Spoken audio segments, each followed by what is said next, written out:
Selamat siang, Om Swastiastu. Perkenalkan, nama lengkap saya Elizabeth Yunisari, NIM 0028. Pada kesempatan kali ini, saya akan menjelaskan materi tentang konsep diri. Langsung saja ke materinya. Konsep diri adalah kesadaran akan pandangan, pendapat, penilaian, dan sikap seseorang terhadap dirinya sendiri yang meliputi fisik, diri pribadi, diri keluarga, diri sosial, juga etika. Konsep diri mulai dibentuk dan dikembangkan begitu manusia lahir. Berarti konsep diri ini hadir ketika manusia itu sudah lahir ke dunia.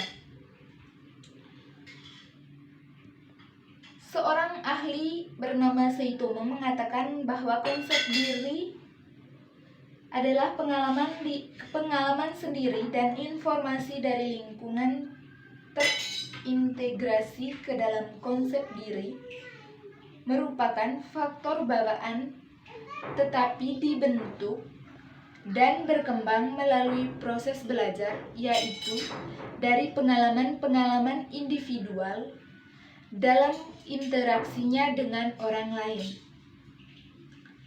Individu dengan konsep yang tinggi lebih banyak memiliki pengalaman yang menyenangkan daripada individu dengan konsep diri yang rendah. Pada hakikatnya, konsep diri adalah semua persepsi kita terhadap aspek diri yang meliputi aspek fisik, aspek sosial, dan aspek psikologi yang didasarkan pada pengalaman individu yang secara perlahan-lahan dibedakan dan disimbolisasikan sebagai bayang tentang diri dan tentang diri yang mengatakan.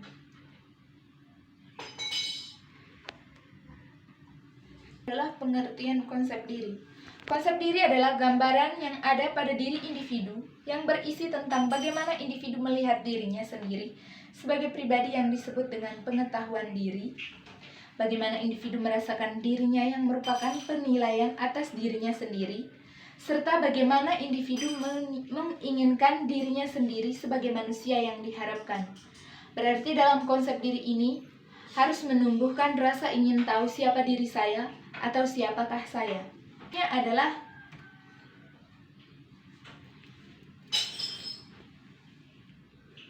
peranan konsep diri dalam menentukan perilaku. Dalam menentukan perilaku, peranan konsep diri sangat penting dalam menentukan perilaku individu. Individu memandang atau menilai dirinya sendiri akan tampak jelas dan seluruh perilakunya. Dengan kata lain, perilaku seorang akan sesuai dengan cara individu memandang dan menilai dirinya sendiri. Yang selanjutnya adalah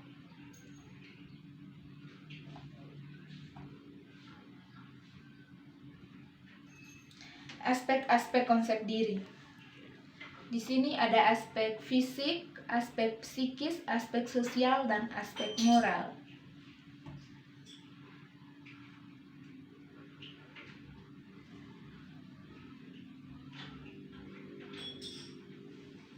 Yang berikut adalah indikator konsep diri. Yang pertama, menyebabkan seorang mengalami kesulitan dalam berbicara dengan orang lain. Yang kedua, dia sulit mengakui bahwa dia salah. Yang ketiga, kurang mampu mengungkapkan perasaan-perasaan dengan cara yang wajar. Yang keempat, sulit menerima kritik dari orang lain. Dan yang berikut adalah indikator konsep diri positif. Yang pertama adalah yakin akan kemampuan mengatasi masalah. Berarti di sini ketika dia memiliki masalah, dia benar-benar yakin bahwa masalahnya dapat diselesaikan oleh dirinya sendiri. Yang berikut adalah orang tersebut biasanya terbuka. Berarti dia bukan dikategorikan sebagai orang munafik. Yang berikut adalah tidak mengalami hambatan untuk berbicara dengan orang lain, bahkan dalam situasi yang masih asing. Berarti kemampuan untuk berbicaranya sangat tinggi. Yang berikut adalah cepat tanggap dalam situasi sekelilingnya, mudah beradaptasi dengan lingkungan, merasa setara dengan orang lain. Yang berikut adalah tahap konsep diri. Di sini ada beberapa para ahli yang mengemukakan tentang tahap konsep diri. Yang pertama adalah menurut Erikson, konsep diri berkembang melalui 5 tahap, yaitu sebagai berikut.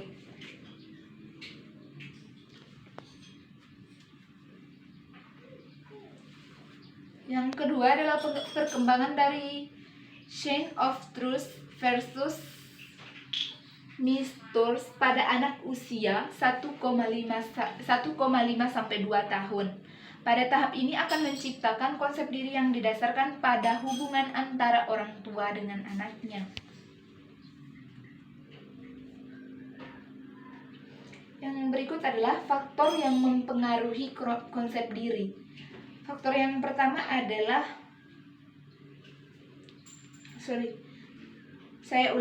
faktor yang mempengaruhi konsep diri. Individu semenjak lahir dan mulai tumbuh, mulai mengenal dirinya dengan mengenal dahulu orang lain. Saat ketika masih kecil, orang penting yang berada sekitar kita adalah orang tua dan saudara-saudara kita. Bagaimana orang lain mengenal kita akan membentuk konsep diri kita. Konsep diri dapat terbentuk karena berbagai faktor, baik dari faktor internal, faktor dari luar diri kita, maupun faktor dalam diri kita, yang menjadi lebih spesifikasi lagi dan akan berkaitan erat.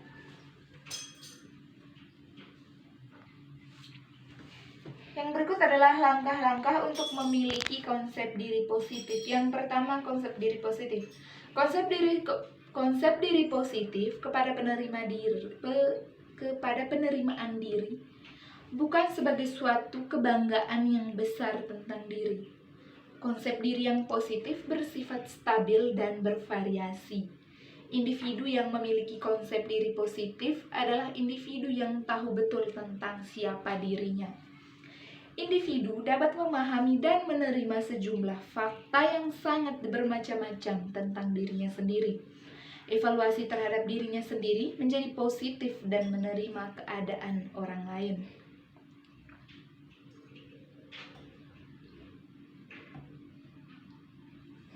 Yang berikut adalah pembentukan dan pengembangan konsep diri. Konsep diri merupakan proses yang berkelanjutan sepanjang hidup manusia. Konsep diri masih dapat diubah asalkan keinginan dari orang yang bersangkutan. Berarti ketika ingin merubah diri harus berasal dari diri kita sendiri, harus berasal dari dalam diri kita sendiri untuk mau benar-benar berubah tanpa ada dorongan dari orang lain. Yang berikut adalah keefektifan layanan konseling individu dalam mengembangkan konsep diri. Konsep diri terbentuk dalam proses waktu yang relatif lama. Konsep diri bukannya bawaan, tapi berkembang melalui tahapan-tahapan, yaitu membuka diri.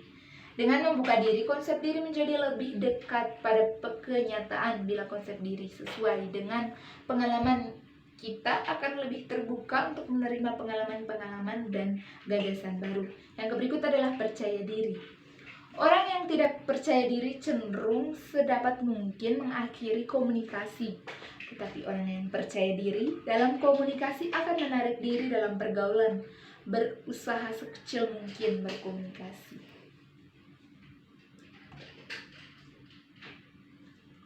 Oke, demikian presentasi dari saya. Saya mohon maaf mungkin di awal sampai di akhir presentasi ada kata-kata saya yang kurang berkenan. Dari hati yang paling dalam saya mengucapkan permohonan maaf. Demikian presentasi saya akhiri dengan Brahma Santi. Om Santi Santi Santi Om.